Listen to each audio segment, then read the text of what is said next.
Guys, in the property management world, there's so much that can happen. And I'm sure you've never even thought about it, but what if your tenant goes missing?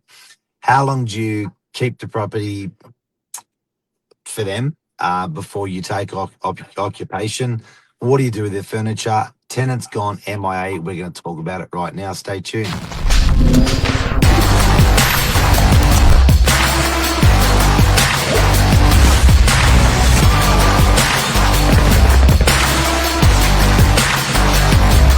I'm the ringleader, so listen Ooh. Property manager expert Cleo with you. How are you this morning? Good morning. I'm good. I'm good. I'm kind of enjoying a bit of the cooler weather coming. I'm looking forward to winter actually. It's definitely um, coming. Yeah, my it throat's already my throat's already into winter. Yeah, it came yeah, early. you sound a bit scratchy. Yeah, um, well, look, we are going to get our detective hats on. We are property managers, but we do, have a lot of hats. Put it that way. We have a lot of hats. so tell me about Um, this one. This you've got a tenant currently stuck in Iran and they can't get back. And a family member has contacted you and said, "What do we do?" So there's this dilemma for a landlord saying, "Oh my God, they're not paying rent, they're not physically there, their furniture's there. What do you do?" I know it's one of those things where you're in uncharted waters. It's not something that happens every day, and you rely on government bodies like NCAT for information, and no one can give you an answer that's straight or black and white. So you could refer to the lease, you could refer to the legislation. It's one of those case by case things. So I guess the first instance is how many times have you made efforts to contact the tenant? If the tenant's not answering you, you've emailed, you've phoned. In this actual case, the tenant's ex-wife got in contact with us to say that she hasn't heard from her ex-husband. He had gone to Iran, and no one, no friends or family can get in contact with him. Now, rent was Mm. paid up to date prior to him leaving the country, and now, the clock's on. There's rent owing to the landlord. So, what do you do with that property? Obviously, his whole life's in that unit. So, the first, obviously, instance was you need to apply to NCAT, which could take a week or two. Based on these circumstances, you could get an emergency hearing. You can request an emergency hearing. Um, Also, during this time, you want to be telling and asking your landlord, have they got landlord insurance? What does their policy cover them in regards to something like this? You hear about flood, fire, damage, all those sorts of things. But what Yep. about in the case of a war? Like, you just don't know to ask these questions. Like, what happens then?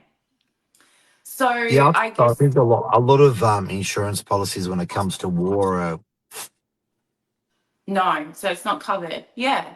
Well, it's got to be in the underwriting, right? So those fine print, things aren't usually obvious to someone that's just getting landlord insurance. All you think of is malicious damage and rent arrears, but this falls under yeah. rent arrears.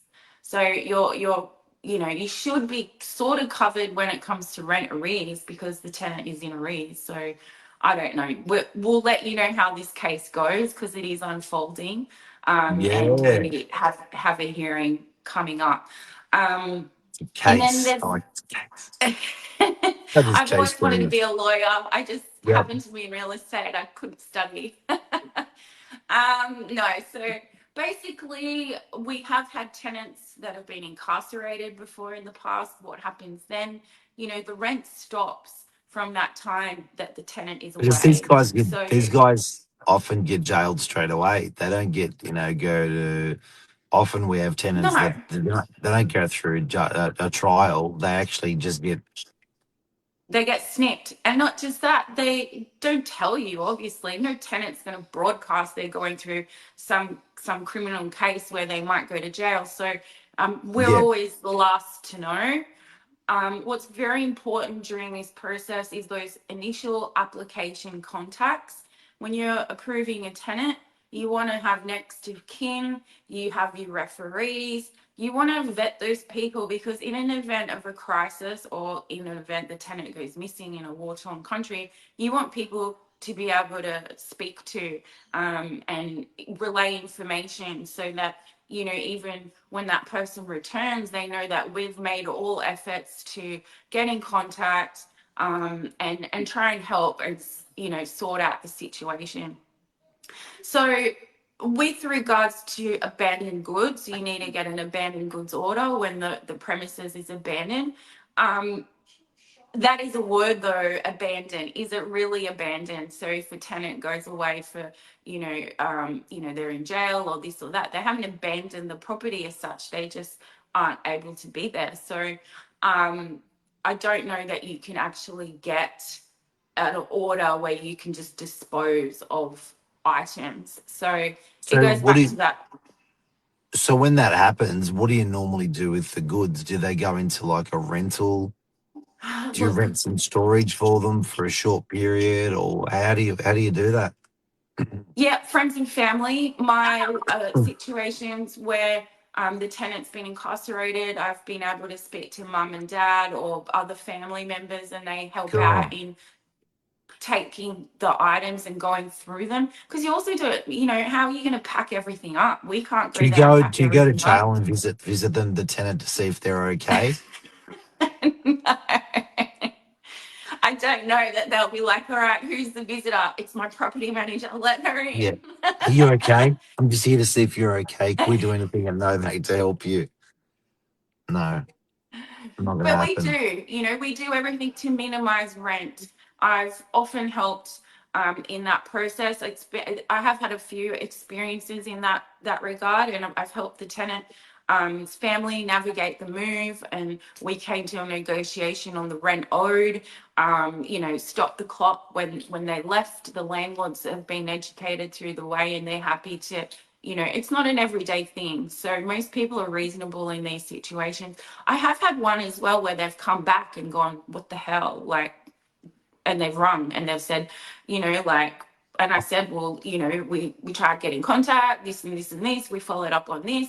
This was your family member on the But this is application foreign form. to a normal. This is foreign to a normal person. But there are people out there where they just roll that way. And this guy would have gotten home. His place has been emptied out, and you've gone sorry, and he's just gone Yeah. like, I don't know, camping in the wilderness or something, and on a whim, and didn't even think about the rent, or didn't even think about his mobile phone. Being called. No, no, and look, to be fair, we have had communication with people's parole people, officers, and communication with things like that. It's just one of those things. You just deal with it and roll with it as you do. The items are the problem, the possessions of the tenant. It's not just the arrears, it's storing those possessions. If a Yeah. landlord's fortunate to have a garage, we've often moved everything out of the apartment into the garage so that we can Large. start the reletting process and show prospective Good people idea. through Yeah. whilst you wait for everything to get packed up and put away. So it is a process. A landlord in that situation realistically needs to expect some kind of loss financially, be it rent or storing the items for a short period of time. But as a property manager, you're relying on your real estate to have experienced people that have dealt with things like this, because not everyone has. And like I said, the go away tool for PMs as well is to make sure that those next of kin people and people on that application are current people in that applicant's life. So when you are approving someone, you need to let them know for sure, like, oh, this person, da da da da da, and check that off your processing, things. I guess Yeah. you're minimizing that loss, aren't you? But if you're managing a property yourself, there's so many things you just wouldn't even think about that could potentially happen. So you hear stuff like this today, and you're like, wow, I never even thought of that. Yeah, yeah. There are lots of things that pop up in our day-to-day business. But everyone has a story. All PMs, in our office have dealt with something Good that ones. someone else hasn't, and we just exchange, the wealth of info, which we love. So yeah, look, this particular instance with the gentleman in Iran is very unfortunate. We hope he's safe and well, and hopefully, he's able to get back home to Australia soon. And obviously, being an ex-wife, she's still there to help regardless, which is amazing. So, God bless her. God bless we're her. God very, bless her. I know we're very lucky that we're in communication with someone, because it can be, very frustrating for the landlord as well. They got mortgage, they just got a rate rise, and they've got no tenant in place with no Yep. way of moving them out You got to act immediately. fast. You got to act fast. So You yeah, got to act fast. Yep, you got to act fast and just roll with it. legend. Thank you so much. Another property management case that we've spoken about today, and how we solve the case. But it's a We'll credit let to you you know. and your knowledge, Claire. Well done. Thanks, everyone. Have a Hope you great enjoyed it. day. Bye, everyone. Cheers. See ya. Bye. Bye.